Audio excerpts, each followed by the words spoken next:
The Backrooms. You've been here before. Entity number 25. Plague Goblins. Habitat. Majority. Image caption. An anonymous field sketch of 2 plague goblins. Description. Plague goblins, named after their superficial resemblance to medieval plague doctors, are small, elusive, feline avian entities that scurry about the backrooms. They are opportunistic, pack-based foragers that, while usually timid and inoffensive, can be a major nuisance for explorers, especially those who travel alone. Behaviors. Plague goblins' behaviors vary depending on their environment, but, naturally, they are cautious yet opportunistic creatures, scavenging on whatever they find around, from food, scraps of wood and metal, supplies, and sometimes even bones and body parts of deceased explorers and entities. They are stashed away in the plague goblin's cloak and seemingly disappear without a trace, regardless of the size and weight of said object. Once areas have been cleared, they move on in search of new foraging locations. Alone, plague goblins will usually flee at the sight of humans or entities. It's not uncommon for a group to try and steal from unsuspecting explorers when given the chance, particularly those traveling alone, weak, or old. These groups typically range from 9 to 27 members and are referred to as a swindle. Swindles of plague goblins will appear within an entry point, most preferably one situated away from hostile entities within an area of approximately 200 to 500 meters. The swindles are divided into 3 castes, each with its own distinct role and function: the scouts, the henchmen, and the gatekeepers. More information on plague goblin castes. Scouts. Serving as the reconnaissance for the swindle, scouts can be identified by their dark leather masks with glass openings over the eyes and consist of both males and females. At the sight of danger, they will retreat to warn the rest of the plague goblins. Proceed with caution, as an ambush may follow after. Henchmen. The basic grunt of the plague goblins, the heavy lifters, performing most of the non-combative foraging and standard labor. They are comprised of mostly adult males, but young females have been documented.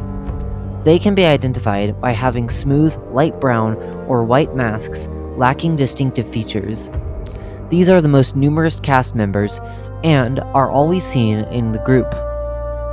Gatekeepers. The leading force behind the swindle is made up exclusively of adult females. Gatekeepers can be distinguished for wearing a wide brim hat and more refined capes.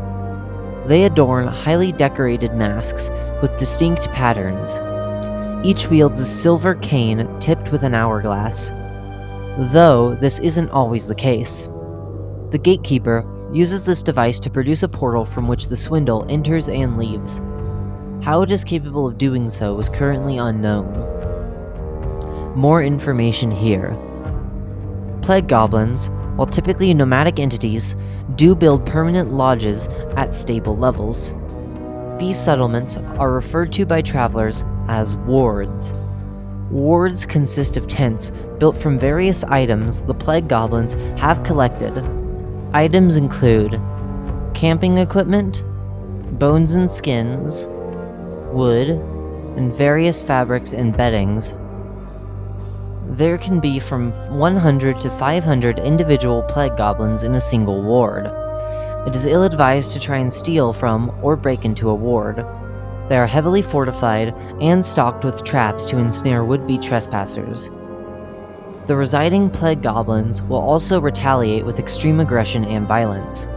This usually leads to severe injuries and even the death of said intruder. Plague goblins communicate through raspy croaks, squawks, and chattering sounds. Those on more hazardous levels rely on complex hand gestures and visual cues. Plague goblins have known to be capable of understanding human speech. In rare instances, some may sometimes attempt to mimic it to moderate success. This has led to some explorers bartering and even befriending some plague goblins. They, in turn, would provide the travelers with supplies and warn them of potential danger. Plague goblins are averse to other entities and are usually assigned that a specific area is safe. Yet, it is not uncommon for them to fall prey to specific hostile entities that roam the backrooms, the prominent of which is hounds, as they are some of the few entities fast and agile enough to catch them. For this reason, plague goblins have developed a fear and hatred for this specific entity. Some travelers have reported swindles using traps and weapons to hunt hounds. Be sure to carry hound parts with you to ensure safe passage with any swindles you may encounter. Biology. Plague goblins are cat-sized, semi-bipedal entities that resemble a cross between a bird and a mammal, weighing 8 to 17 pounds, 3.6 to 7.7 kilograms on average. Females are generally larger than males, but are visually identical otherwise. Soft, black, insulating fur-like feathers cover the entity's body. Their scaly limbs sport strong, dexterous talons for climbing, holding objects, and defending themselves. Beneath the mask is a corvid-like beak full of razor-sharp, serrated teeth. The eyes are enormous and very reflective, with a bright yellow shimmer in the dark. They sport two long, thin, tufted ears used to detect sound to communicate. Despite their mammalian appearance, the plague goblin's internal structure is identical to birds. Traits include air sacs attached to the lungs, a crop and gizzard, hollow bones, and a small kneel. This allows plague goblins to run at incredibly high speeds over long distances. While measurements have been difficult, the highest speed ever recorded was 52 miles per hour, 84 kilometers per hour. This combined with their agility makes them one of the most elusive entities in the backrooms.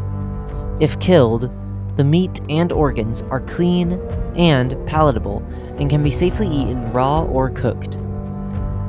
A unique trait of plague goblins is their ability to consume any form of organic matter. Diets consist of mold, corpses, prepared food, candies, plant matter, and deceased entities. Plague goblins appear to be immune to psychological anomalies on most levels. This allows them to colonize levels otherwise uninhabitable for humans. Discovery. Plague goblins are found throughout much of the backrooms. However, the origins of their discovery are very spotty. The oldest documents possibly describing the entities come from a journal left by an anonymous explorer from 2005, mentioning pint-sized plague doctors, frequently harassing them. Do's and don'ts. Do. Keep all supplies, especially food, almond water, and tools, close at hand at all times when not traveling. If you find signs of a nest and have nothing to trade, leave from where you came. Trade almond water and food if approached. Shout and wave your arms if concerned. Plague goblins are very skittish.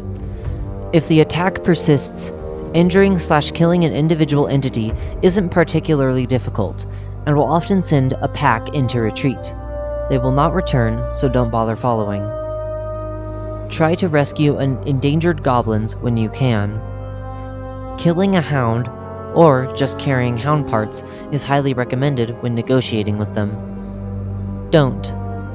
Leave supplies out of reach or otherwise exposed, especially those with a strong scent. Attack or otherwise provoke a nest. You will never win the fight. Attempt to remove a live plague goblin's mask or cloak. Make sudden movements or unadvertised loud noises when trying to approach them. Show them damaged remains of their own kind. This includes masks. Give them weapons of any kind, especially firearms. Insult or attempt to taunt them. This will provoke a response.